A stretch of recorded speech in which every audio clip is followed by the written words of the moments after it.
When I said I want to be a world champion in bodybuilding, that was impossible. When I said I want to get into movies, that was impossible. So it was always impossible. So I felt that we can go and defend ourselves from that and just not listen to the naysayers.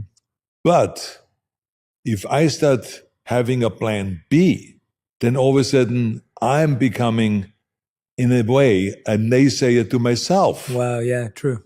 So because that means now that I'm saying, well, maybe this isn't working out.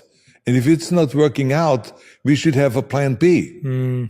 So to me, this is the most dangerous of all of the naysayers, is me saying no, and it's impossible maybe to myself. The only thing that ever can give you peace in the world, where your sleep is pure, is when you give it your all. 110% is left there. Work, in the gym, whatever the endeavor at hand is. You leave it all there. That's the only thing that ever counts for peace in the world. If you don't do that, part of your soul's left there. I mean, if you only give it 60%, part of your soul's left there. And you go to sleep, all you can do is think about it. It's kind of like that expression I always tell you guys, burn the midnight oil now. Otherwise, stay awake in the midnight hours wondering what if. It's hard to embark on things. I'm not saying it isn't. Hard to get up and go to work when you're dead tired and you don't want to go. But what's a lot harder is if you don't go to work, you don't try it, and then something happens remarkable you weren't part of. And all you can do is think back and regret, wondering what could have been if I did show up. You can't answer those questions, man. You gotta be present. Whether it's 100% you have, 50%, dead tired, wide awake, you've gotta always be present. I can't get a break in life. I hate that damn mentality, but I can't get a break. You aren't given any breaks in life. You make them for yourself. We are all being tested in life.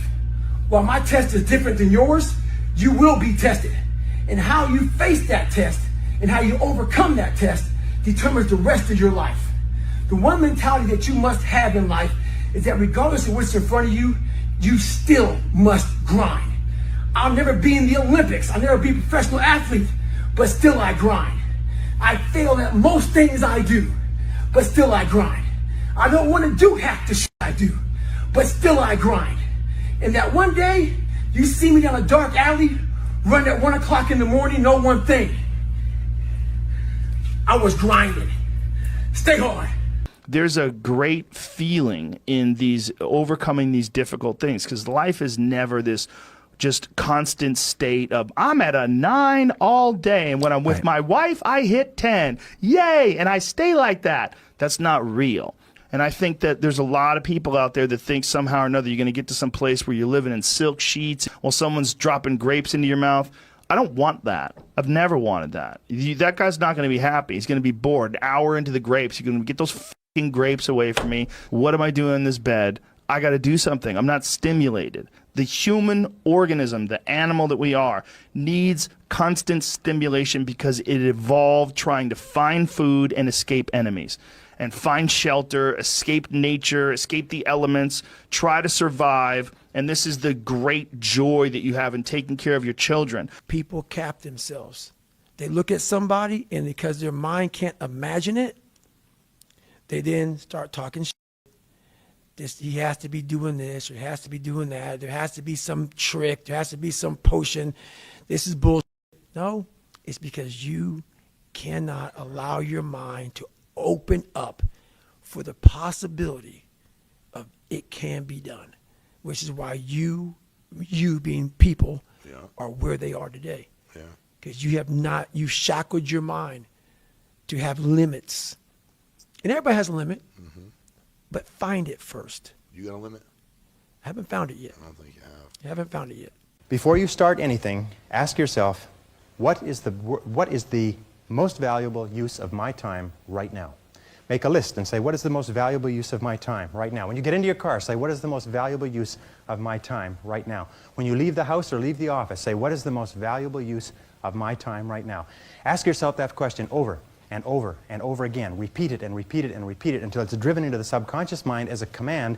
And whenever you have a temptation to do something that is small and irrelevant, that command will go, blam, what is the most valuable use of your time right now? And you'll, ooh, and it'll push you into doing What is the most valuable use of your time? And whenever you're working on the most valuable use of your time, you feel great.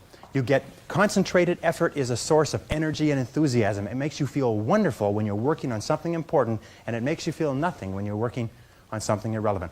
Being honest with where you stand and how you feel, it's really giving another person an option and opportunity to be as honest with you.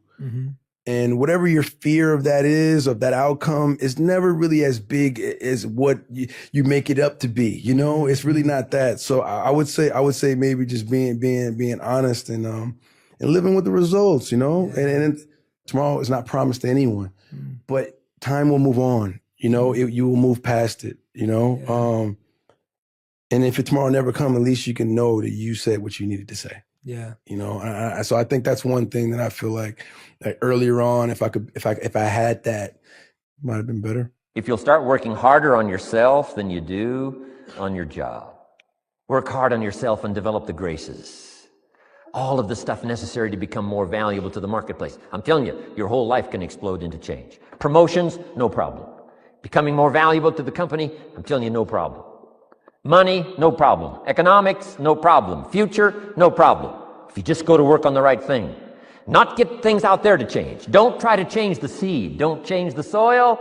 Don't change the sunshine. Don't change the rain. Don't change the mix of seasons. Let the miracle of everything that's available work for you, and start working on the inside. Work on your philosophy. Work on your attitude. Work on your personality. Work on your language. Work on the gift of communication. Work on all of your abilities. And if you'll start making those personal changes, I'm telling you, everything will change for you. And a lot of people really, really struggle with trying to figure that out, right? Because they've been programmed by their parents, by their siblings, by the culture, by their teachers to say, this is who you are. This is what you should believe in. This is what you were meant to accomplish in life. This is what's cool and what's not cool. Okay?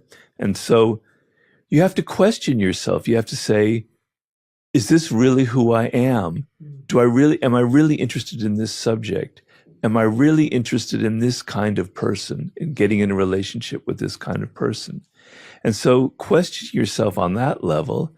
You're getting at a deeper and deeper core of maybe who you are at essence. You're cutting away all of the social stuff that's been foisted upon you, that it has nothing to do with you, right? So in some ways, you're kind of a mystery to yourself, and you're sort of trying to solve that puzzle. And you have to ask these questions. Is this something I'm actually really interested in? Is this an intrinsically important thing to me? Or is it something that's in the culture, or something that other people have told me? And questioning that over and over and over again is not to lead you into this abyss where there's nothing real. It's to get you closer to who you are, to what really matters. And that's where I started learning that life is one big psychological warfare that you play on yourself. You play on yourself, man. The most important conversation I ever had is with myself. And the shit I was telling myself was so fucked up. It was so wrong. It was so misguided. And other people start to write that dialogue for you also. And it starts to be what you say to yourself every single day. And I started creating a whole nother warfare, a whole nother battle started becoming. I was like, oh, hang on a second, Goggins. You have these tools. You have these tools. Your life was basically the perfect grounds for training for where you need to go in your life. All the beatings, all the bullying, all the, you going through learning disabilities, all the struggles. It was the absolute perfect training ground for you to go to where you need to go. It's growing comfortable with taking your best bad guess and being directionally correct rather than searching for a perfect answer, because a perfect answer assumes perfect information, which you can only have after you begin. And so in some ways, making a decision is the perfect answer so that you can get the information feedback to then improve the quality of the decision later. And I think that one loop is what a lot of people miss out on, is they obsess for years sometimes on the perfect pick, the perfect business, the perfect job, the perfect mate, when most of the times beginning each step illuminates the next step, which means the information, the feedback that you get from walking gives you more about where to walk than trying to sit at the beginning in the darkness and pick a direction. We all ask why we should work this hard, why take that many classes, why go to school that many years, why take the notes, why read the books, Why work that hard? Why put yourself through the push-ups and the disciplines? Why? Good question, why? Best answer to why, I think, is the second question. Why not? Why not see how many books you can read, how many classes you can take, how many skills you can develop? Why not see how valuable you can become to the marketplace and to your friends and to your family? Why not see what you can make of yourself? Why not see how far you can go, how much you can see, how much you can earn, how much you can share? Why not? That's the heritage all of us have, in America especially, is to see what we can make out of our lives now that we've been given this extraordinary opportunity. Now, my third question I'd love to ask you in person. But since I can't do it in person, I want to ask it of all of you. But I want you to take it personally. And my third question is, why not you? If you can be in a bad mood for no reason, you might as well be in a good mood for no reason. If it's not going to change your life, it shouldn't change your mood. If the cost is peace of mind, don't buy it. Yeah, if you can be in a bad mood for no reason, then you can be in a good mood for no reason. Which means that if you can do something that's amazing and still have a shit day, it means you can do something that sucks and have a good day. Which means the entire excuse around, I don't want to do all these hard things because as a proxy, it makes my mood sad, is ridiculous, because it means that we are ultimately in control of how we want to perceive the work that we do. And so I think that is ultimately the most freeing thing that you can do in terms of how you can equip yourself to get through those harder periods. People get frustrated not achieving what they want because they assume that they're going to jump across a cavern in one leap. But if you picture your goals like you're trying to build a bridge across that crevice, and every brick that you put on that bridge is progress, and each one of those bricks represents a skill that you need to learn along the way, it just takes all the way until you get to the other side that you can actually walk across. And so the walking across is the outcome. It's the external perceived achievement. But if you can reframe your progress as, what are the 100 things on this checklist? What are the 100 skills that I need, the micro skills that I need? Then you can have much faster feedback cycles of wins that you're achieving along the way. And I think if you can define it that way, then you can feel like you are winning, A, more often, but B, with higher intensity, because as you win, skills stack on top of each other. What are you doing? How bad do you want it? Or you already see yourself stronger from it before you enter it? You had the value and the vision up here before you applied the effort and the work in there. It must be that way. And if it's not, take a fucking moment, gather your thoughts, realize why you're fucking here.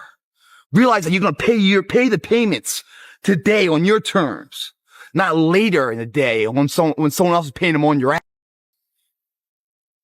That notion, if you had that belief, both from colliding and this workout, this blitzkrieg on our back, will bear the fruits of your conviction. I think having a larger narrative of where you're ultimately going, one, gives you the vision of where you're